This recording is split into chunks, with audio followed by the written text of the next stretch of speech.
तो वैसे आंसर आपने सही बताया था, फिर भी एक बार रिपीट कर दो इसे। हेमंत ने शायद इसका आंसर सही बताया था। 48 क्वेश्चन, 48 में देखो CuFeS2+O2, ठीक है। और ये बनेगा, ये आपको मैंने रिएक्शन बताई हुई है, देखो किसमें, कॉपर वाले में, याद करो आप। ये जो हमने लिया था कॉपर पायराइट को O2 से किया था, तो ये बन गया था। तो ये किस प्रोसेस में आता है बताओ आप, कंसंट्रेशन में, रोस्टिंग में, रिडक्शन में, या प्यूरिफिकेशन में?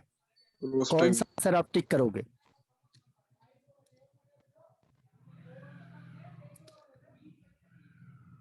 इसका आंसर है, अच्छा, श्रुति राइट आंसर है, हेमंत राइट आंसर है। सोचो जरा, ये वाली रिएक्शन ऐसी होता है, क्वेश्चन के 20 से क्वेश्चन पूछे जाते हैं। सुमित राइट आंसर है। क्वेश्चन के 20 से क्वेश्चन आते हैं, तभी मैंने कहा आपको हर एक पॉइंट को अच्छी तरह से पढ़ना पड़ेगा आपको। अब कॉम्प्लिकेटेड हो गई चीजें, तो CuFeS2 को अगर हम रिडक्शन रोस्टिंग करेंगे, ठीक है, रोस्टिंग करने का पहला स्टेप है। फिर भी मैंने कहा था आपको ये आधी रोस्टिंग है, फिर ये दोबारा चेंज होते हैं। Cu2S+O2, फिर ये बनेगा Cu2O+SO2। ऐसे ये FeS+O2, ये बनेगा आपका FeO+SO2। तो अब ये कंप्लीट रोस्टिंग होती है, पहले स्टेप में ये होता है, फिर ये दोबारा रोस्टिंग होती है इसकी, ठीक है। अब है 49 question, which of the following is not used as a collector? Collector के फॉर्म में कौन सी चीज यूज नहीं होती है? अच्छा, अंबिका सही बताया था आपने आंसर। हेमंत, और इसके अलावा कोई आंसर? श्रुति, ओके।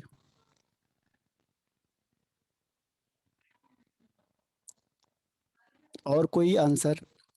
देखो, कलेक्टर का मतलब क्या होता है? कलेक्ट करना किसी चीज को। सुमित, ओके। देखो, पाइन ऑयल का काम क्या होता है? पाइन ऑयल का काम क्या होता है? फ्रॉथ बनाना, ठीक है, ये फ्रॉथ बनाएगा, झाग बनाएगा, ठीक है। जेंथेट का मतलब होता है जो कलेक्ट करता है जनरली। क्रिसोल का मतलब होता है जो फ्रॉथ स्टेबलाइजर होता है, ठीक है। ये थोड़ा क्वेश्चन गलत हो गया, इसको लिखना चाहिए था यहाँ पे यूज्ड, ये क्वेश्चन इसने रॉन्ग दे दिया। इसमें आना चाहिए था which of the following is used as a collector, ठीक है। तो कलेक्टर के फॉर्म में कौन सा यूज होता है? जेंथेट, आपने सही कहा, बी आंसर जेंथेट। और जिसने नहीं लिखा है पाइनॉल और क्रिसोल, ये भी सही लिखा है आपने, ठीक है। इसमें क्वेश्चन थोड़ा सा इसने रॉन्ग दे दिया है 49 में, क्योंकि जो फ्रॉथ होता है वो स्टेबलाइजर होता है, ठीक है। फ्रॉथ इज स्टेबलाइजर, ध्यान रखना, ये फ्रॉथ स्टेबलाइजर है। ये झाग को क्या करेगा? स्टेबलाइज करेगा। फ्रॉथ को बनाने का काम या फ्रॉथर का काम कौन करता है? Pine oil. और कलेक्ट करने का काम कौन करता है? जेंथेट्स, ठीक है। पोटेशियम जेंथेट या सोडियम जेंथेट, तो ये याद करते जाओ साथ साथ। अब क्वेश्चन नंबर नेक्स्ट में आते हैं हम, 50 क्वेश्चन। 50 क्वेश्चन में बताओ कि कैल्सिनेशन प्रोसेस, ये तो फिर से वही आ गया, कैल्सिनेशन वाला कोई एग्जांपल वो बता सकता है? हाँ, श्रुति ने राइट आंसर बताया। ये तो आसान सा है, बताओ कैल्सिनेशन के लिए कौन सा होगा? हेमंत सही है, और इसके अलावा? कैल्सिनेशन में क्या होता है कि हम कार्बोनेट को लेते हैं, ठीक है, और कार्बोनेट इसमें यामिनी राइट आंसर है, इसमें हम लेते हैं बी वाला, कार्बोनेट को, ठीक है। कैल्सिनेशन में ज्यादातर हम कार्बोनेट को यूज करते हैं, कार्बोनेट की ये है, ये ऑक्साइड में चेंज हो जाएगा, तो इसे कहेंगे second one is right answer. अब 51 देखो, इलिंगम डायग्राम से आ गया। इलिंगम डायग्राम में वो कहता है oxidation reaction of carbon to carbon monoxide, तो कार्बन से कार्बन मोनोऑक्साइड में चेंज हो रहा है, ठीक है, +O2 करके। तो ये कह रहा है कि ये इनमें से किसको रिड्यूस कर देगा? लो टेम्परेचर पे। यानी जब मैंने आपको लिंगम डायग्राम बताया था, तो आपको मैंने बताया था Mg सबसे नीचे होता है, तो ऐसे जब वो कार्बन और सीओ वाली लाइन मैंने आपको बताई थी, उससे ऊपर वाली कौन सी लाइन होगी, जो भी ऊपर वाली लाइन होगी वो इसको रिड्यूस कर देगा, और जो नीचे वाली लाइन होगी वो इसको रिड्यूस नहीं कर पाएगा। तो इनमें से कौन सा था, थोड़ा दिमाग लगा के बताओ, L, M G, Z N या सी यू?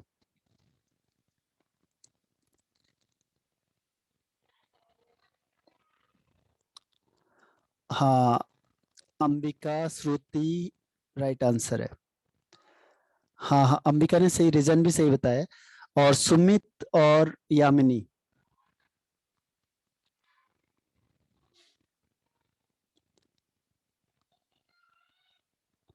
जो आपको लगता है वो लिख दो, कोई दिक्कत नहीं है। ओके, और यामिनी, आपको जैसा लग रहा है कि ऐसा होना चाहिए आपके अकॉर्डिंग, फिर उससे करेक्शन करके देखो कि मैंने जो कहा था या मुझे जैसा लग रहा था उसमें क्या चीज चेंज हुई है, तो वहां से हम क्या है सीखते हैं फिर। तो इसका आंसर है सी यू। देखो ये सब रिएक्टिव है।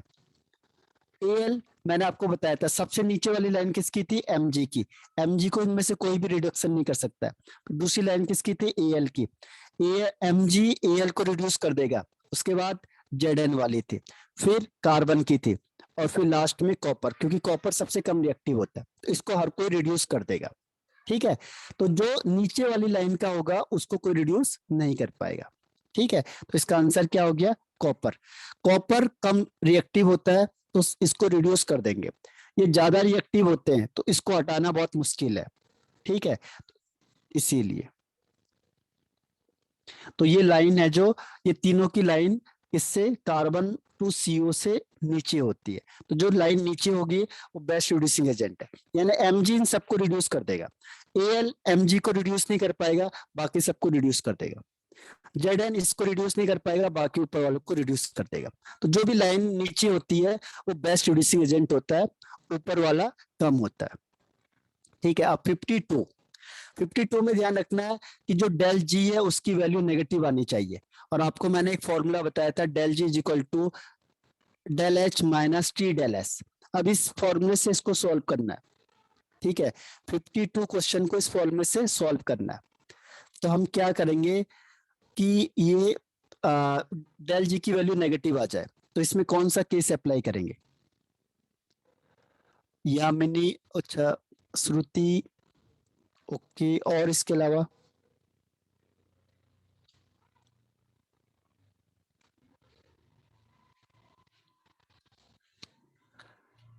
अंबिका राइट आंसर है, अंबिका ने सही आंसर बताया। हेमंत राइट आंसर है।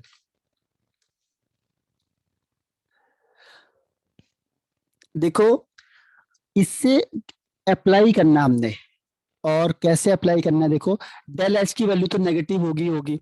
ठीक है, ये तो नेगेटिव ही होगी, ये तो प्लस हो ही नहीं सकती।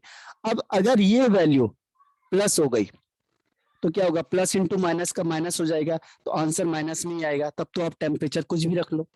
ठीक है, तो इसीलिए fourth one is right answer. Third one क्यों नहीं है, क्योंकि अगर सपोज हमने क्या किया, del G is equal to del H minus T del S. अब अगर ये वैल्यू आपने नेगेटिव रख ली तो नेगेटिव नेगेटिव क्या होगा, प्लस हो जाएगा, और ये है नेगेटिव का। तो अब डेल एच को बड़ा होना पड़ेगा टी डेल एस से, तभी क्या होगा, स्पॉन्टेनियस होगा, अदरवाइज नहीं हो सकता। ठीक है, तो इसीलिए, और वो भी कह रहा है हाई टेम्परेचर में, अगर टेम्परेचर बढ़ा दोगे तो फिर तो ये बड़ा हो जाएगा, ये छोटा हो जाएगा, इसीलिए ये वाला नहीं हो सकता। तो fourth one is the right answer. अब आते हैं हम 53 क्वेश्चन पे, इलिंगम डायग्राम से कर लेना क्योंकि इससे पूछे जाते हैं क्वेश्चन। इलिंगम डायग्राम में बताओ किस किस के बीच में हमने ग्राफ खींचा था, 1 2 3 4 में से। एक आपको एक्स एक्सिस में लिया था, एक वाई में लिया था, तो कौन सा था एक्स में, कौन वाई में था? हाँ, श्रुति राइट आंसर है।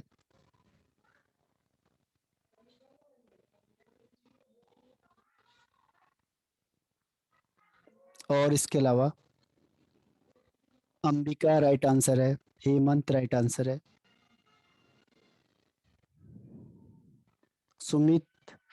इलिंगम डायग्राम में हमने एक्स एक्सेस और वाई एक्सेस में क्या लिए थे, तो वो आंसर है आपका सी वाला। इधर जब वाई एक्सिस में हमने लिखा था डेल जी नॉट और एक्स एक्सिस में लिया था टेम्परेचर। ये ध्यान रखना आपने, जब हम ग्राफ बनाएंगे तो डेल जी वर्सेस टी होता है। ये देखो इसने नीचे लिख ही दिया डेल जी वर्सेस टी, ठीक है। तो इसमें हमने बताना है कि स्लोप डाउनवर्ड्स कैसे जाएगी। डाउनवर्ड्स का मतलब क्या हुआ, ऊपर से नीचे ऐसे आ रही है। मैंने आपको बताया था एक ही केस होता है जिसमें ये वापस आती है नीचे को, ठीक है।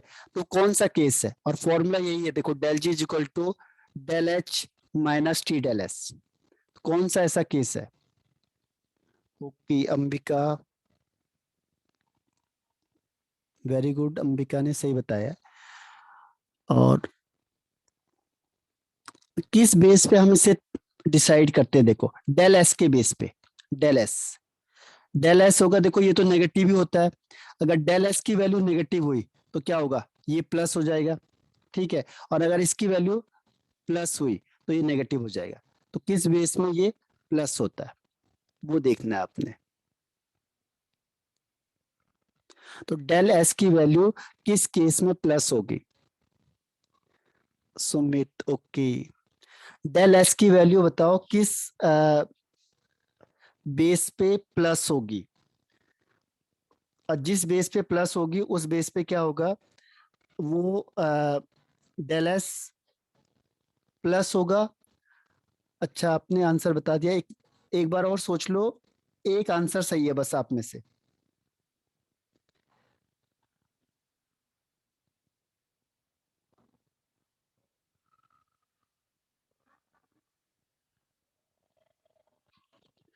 तो इसका आंसर है, चलो मैं बता देता हूं, देखो पहले केस में क्या है, ये सॉलिड है, ये गैस है, और ये सॉलिड हो गया। तो क्या हुआ, रेंडमनेस कम हो गई, यानी डेल एस की वैल्यू नेगेटिव हो गई। तो इसका ग्लोब सीधा ही जाएगा। इसमें देखो ये सॉलिड है, इसे भूल जाओ, ये गैस है, ये दोनों मिल गए, ये भी सॉलिड बन गया। तो फिर ये क्या होगा, नेगेटिव हो जाएगी, इसे भी भूल जाओ। तीसरे को देखो, ये सॉलिड है, ये गैस है, और ये भी गैस है। अब ये आधी गैस थी और ये एक हो गई, एक मोल और आधी मोल। पहले आधी थी फिर एक हो गई, यानी ज्यादा हो गई।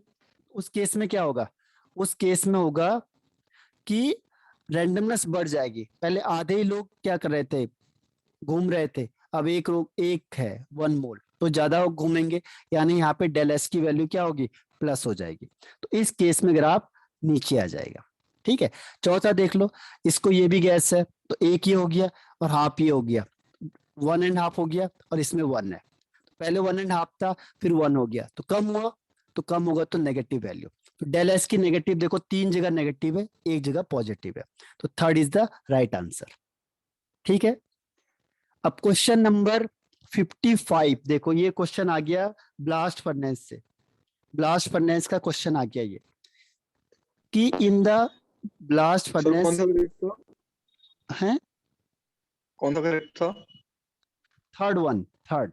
इसमें देखो गैस के आधे मॉलिक्यूल हैं और यहाँ पे गैस का एक मॉलिक्यूल है। तो क्या हो रहा है, रेंडमनेस बढ़ रही है, यानी जो एंट्रोपी है वो बढ़ रही है, तो प्लस आएगा। तो जिस केस में प्लस आएगा डेल एस, उस केस में क्या होगा, ग्राफ अपोजिट जाएगा ऐसे, ठीक है। Okay sir. अब बताओ ब्लास्ट फर्नेस का क्वेश्चन आ गया। Iron oxide is reduced by, किससे रिड्यूस होता है? आप एक एक दो दो आंसर भी दे सकते हो।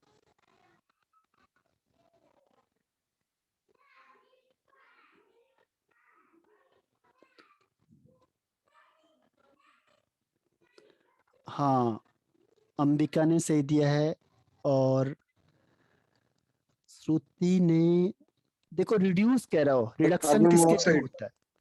हाँ,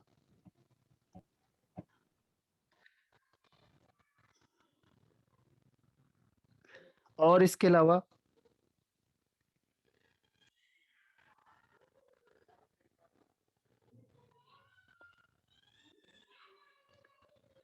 देखो रिडक्शन के लिए कौन कौन से पॉइंट है। अच्छा सुमित ने सही बता दिया आंसर, हेमंत का सही आंसर है, ठीक है। इसमें देखो रिडक्शन के लिए क्या है, यहाँ पे भी इसने थोड़ा इनकम्प्लीट क्वेश्चन पूछा हुआ है।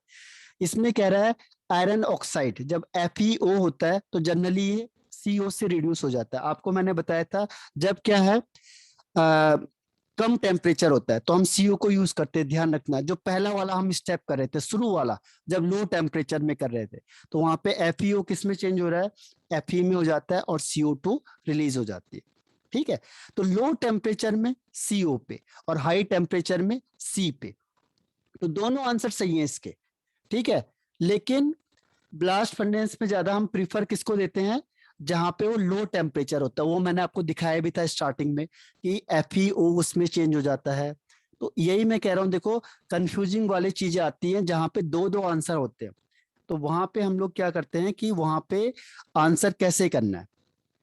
तो पहले स्टेप में मैंने आपको बताया था, जो Fe2O3 चेंज होता है, पहले Fe3O4 में इसके साथ CO के साथ, फिर ये Fe3O4, फिर CO के साथ क्या चेंज हो जाएगा, FeO में चेंज हो जाता है, और फिर FeO CO के साथ मिलके क्या बन जाता है, CO के साथ मिलके Fe बन जाता है और CO2 बन जाता है। ठीक है, तो यहाँ पे जो रिडक्शन होता है FeO का, वो CO के केस में होता है। ये होता है लो टेम्परेचर में, और अगर कार्बन करेगा तो हाई टेम्परेचर पे। ध्यान रखना, टेम्परेचर का भी रोल है इसमें।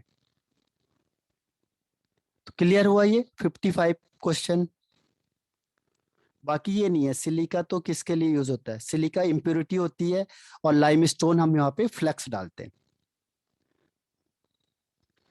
अब नेक्स्ट क्वेश्चन में आ जाते हैं हम लोग 56 क्वेश्चन पे।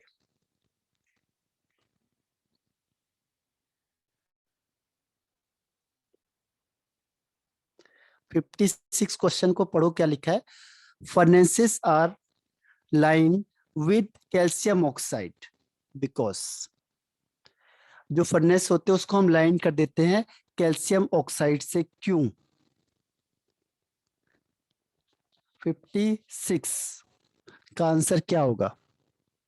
अच्छा, ये भी मैंने आपको नहीं बताया ना, इसीलिए इसका आंसर है,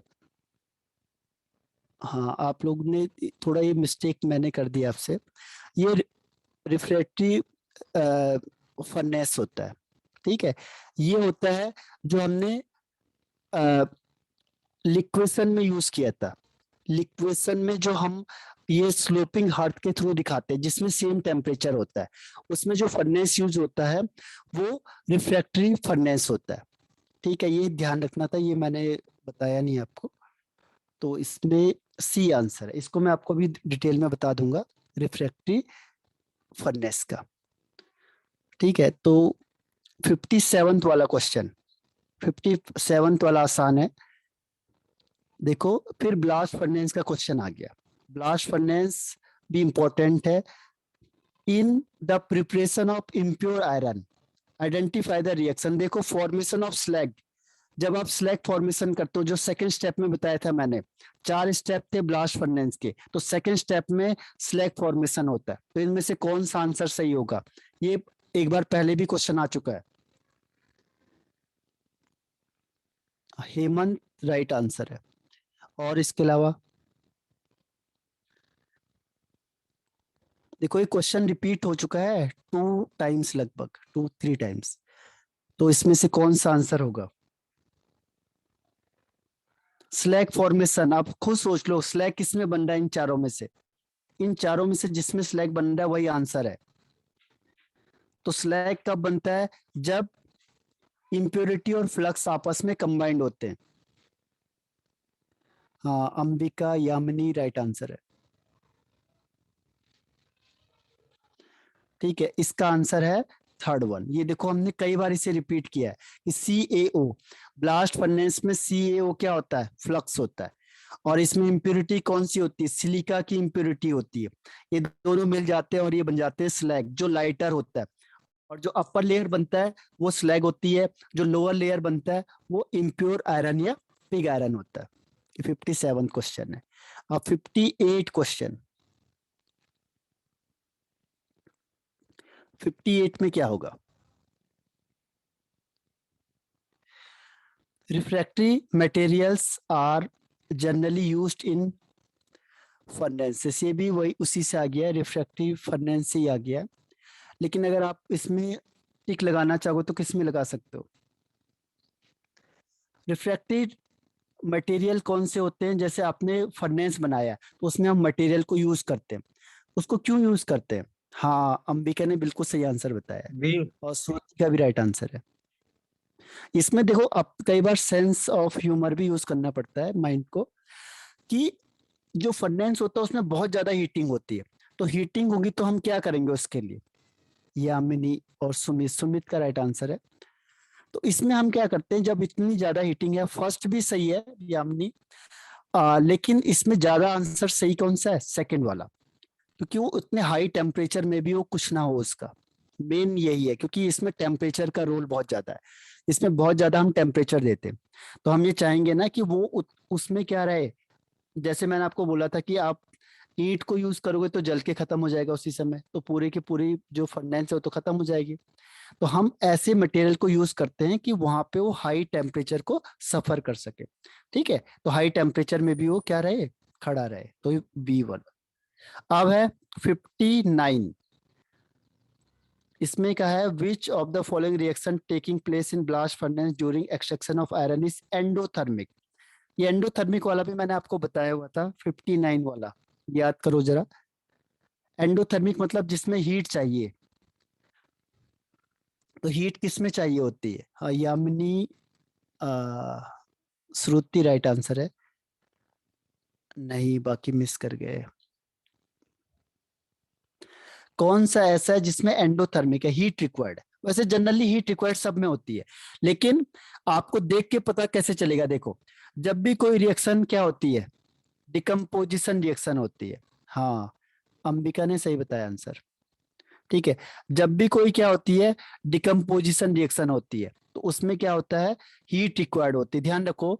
अब से जहां पे डिकम्पोजिशन रिएक्शन होगी, डिकम्पोजिशन रिएक्शन, डिकम्पोज हो रहा है कोई भी चीज, तो आप समझ जाओगे क्या है इसमें, ये एंडोथर्मिक है। और जो फॉर्मेशन हो रहा है, तो उसमें जनरली हीट रिलीज होती है इन जनरल टर्म्स में। ठीक है, जब भी फॉर्मेशन करते हो तो हीट रिलीज होती है, और जब किसी चीज को तोड़ना है, इसको हम ब्रेक डाउन करेंगे, तो हीट रिक्वायर्ड होगी, मींस एंडोथर्मिक, तो हीट इज रिक्वायर्ड।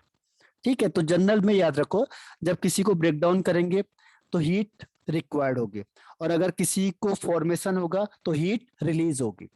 ठीक है, ऐसे याद रखना पड़ेगा आपको, आगे भी बहुत जगह पे आ सकता है ये। अब है 60 question, cast iron. Cast iron में क्या है, कास्ट आयरन कैसे बनता है ये? तो इसके 4 स्टेप है आपके पास 60 क्वेश्चन में। तो पहला है कि पिग आयरन से बनता है, स्क्रैप आयरन और Coke using hot air blast है। दूसरा है, ये इसमें कार्बन की परसेंटेज 3 के आसपास होती है, ये एक्सट्रीमली हार्ड और ब्रिटल होता है, या ऑल? कौन सा आपको सही लग रहा है कास्ट आयरन के रिस्पेक्ट में? हाँ, हेमंत का सही आंसर है। कास्ट आयरन के रिस्पेक्ट में कौन सी चीज आपको सही लग रही है? श्रुति राइट आंसर है। तो पढ़ते पढ़ते याद करना है इसे, पढ़ते पढ़ते ही क्या करना है, इसको याद करना है। कास्ट आयरन क्या है, पिग आयरन, हाँ बताओ। Option D. हाँ, ऑप्शन डी। ऑप्शन 4, इसमें सब है देखो। ये पिग आयरन से ही बनता है, स्क्रैप आयरन होता है और कोक उसमें मिलाते हैं, हॉट एयर और ब्लास्ट होता है, इसी से बनता है कास्ट आयरन। दूसरा, इसमें कार्बन की परसेंटेज 3 के आसपास होती है, बिल्कुल सही है। और ये हार्ड और ब्रिटल होता है, यानी ऑल ऑफ एबव। अगर 2 सही हो गए तो आप ये मान के चलो ऑल, अगर ऑल लिखा है तो आप ऑल पे टिक कर सकते हो। 61 question, in the extraction of copper from its sulphide ore, the metal is finally obtained by the reduction of Cu2O with, ये फिर आ गया क्वेश्चन, ये पहले भी आया था 61 क्वेश्चन, ये पहले भी पूछा था क्वेश्चन। ओके, हेमंत, अंबिका, श्रुति, वेरी गुड। और इसके अलावा आंसर, तो देखो यही होता है रिपीटिशन। मैंने क्या कहा आपको, ये क्वेश्चन डिक्टो पहले भी पूछा था कि हम रिडक्शन करते, देखो Cu2O को किसके साथ रिडक्शन करेंगे कि कॉपर मेटल मिल जाएगा हमें, तो इसे करते हैं हम कॉपर सल्फाइड से, ऑटो रिडक्शन होता है इसमें, तो क्या होगा, कॉपर और SO2 फॉर्म्ड हो जाएगा। ठीक है, अब क्वेश्चन नंबर 62। 62 क्वेश्चन नंबर बताओ। Extraction of zinc from zinc blende मतलब ZnS, ठीक है, इज अचीव्ड बाय, किससे अचीव करेंगे हम? 62 का आंसर अंबिका का राइट आंसर है। और इसके अलावा इसके लिए देखो पढ़ना पड़ेगा आपको, पहले एक बार पूरा रीडिंग करो ताकि आपके दिमाग में वो सेट हो जाए, और रिपीटिशन करो, फिर इसको रिपीट करो दोबारा, तभी बेनिफिट होगा। एक बार आपने पढ़ा छोड़ दिया तो भूल जाओगे फिर आप, कम से कम 2-3 टाइम्स। हाँ, सुमित का राइट आंसर है, हेमंत राइट आंसर है। इसका आंसर है, इसका आंसर है बी। ठीक है, पहले देखो रिडक्शन करते हैं हम कार्बन से, और पहले रोस्टिंग करेंगे, सॉरी, जैसे ZnS है, रोस्टिंग करोगे तो किस में चेंज होगा? ZnO में चेंज हो जाएगा, SO2 बाहर हो जाएगी। फिर इस ZnO को क्या करेंगे हम? रिडक्शन करेंगे कार्बन के साथ, तो क्या होगा? Zn अलग हो जाएगा, CO अलग हो जाएगा। ठीक है, तो इस तरीके से ये आंसर होगा इसका। तो 62 क्वेश्चन फिनिश हो गए। अब 63 क्वेश्चन आंसर। यही होता है, देखो कॉम्पिटिटिव में यही फर्क है। आप बोर्ड लेवल में थे तो आप केवल 10 क्वेश्चन करते थे या 5 क्वेश्चन, इसमें कम से कम 300-400 क्वेश्चंस करने पड़ते हैं इसमें, और हर एक टाइप के क्वेश्चन से, ताकि जब भी आप एग्जाम में जाओगे तो आपको कोई क्वेश्चन नया ना लगे, आपको लगेगा कि हाँ ये तो मैंने पढ़ा ही हुआ है। ठीक है, नहीं तो कंफ्यूजन होगा। और 60% तक तो आसान आता है, जो 40% होगा वो थोड़ा टफ आएगा। तो आप बताओ, in the extraction of copper the metal is formed in the Bessemer converter। देखो वहां पे मैंने आपको बताया था कॉपर वाले में, ये कन्वर्टर क्या करता है? इसमें से कौन सी रिएक्शन होती है बेसिमर कन्वर्टर में?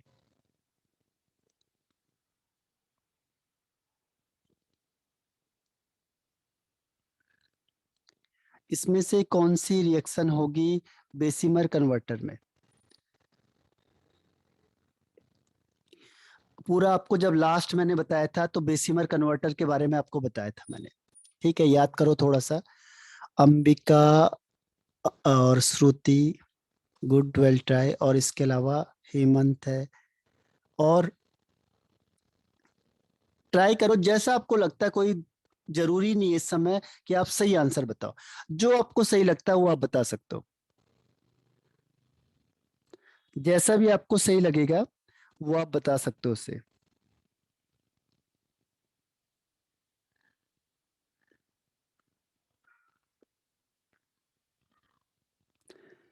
इसका आंसर है फाइनली, और कोई आंसर नहीं आ रहे हैं। देखो, बेसिमर कन्वर्टर करता क्या काम है, आपको बताया था मैंने, ब्लिस्टर कॉपर में चेंज करता है। ये भी क्वेश्चन आता है कि किसको किस में चेंज करता है? ब्लिस्टर कॉपर में चेंज करता है, किसको? कॉपर सल्फाइड को। ठीक है, तो कॉपर सल्फाइड को चेंज करेगा तो इसमें क्या होती है? ऑटो रिडक्शन हो जाता है इसमें। ठीक है, ये ब्लिस्टर कॉपर बनता है, देखो ये Cu। Cu is blister copper. Blister कब करेंगे? जब ये SO2 गैस रिलीज होगी तो इसके बीच में क्या होता है? थोड़े से पोर्स आ जाते हैं, इस तरीके से ऐसे पोर आ जाते हैं, तो उससे हम ब्लिस्टर कॉपर कहते हैं। SO2 गैस तो रिलीज हो जाती है, और यहाँ पे क्या आता है? छोटे छोटे पोर्स टाइप के बन जाते हैं, तो उसे कहते हैं ब्लिस्टर कॉपर। तो ये ब्लिस्टर कॉपर बनता है हर हमेशा।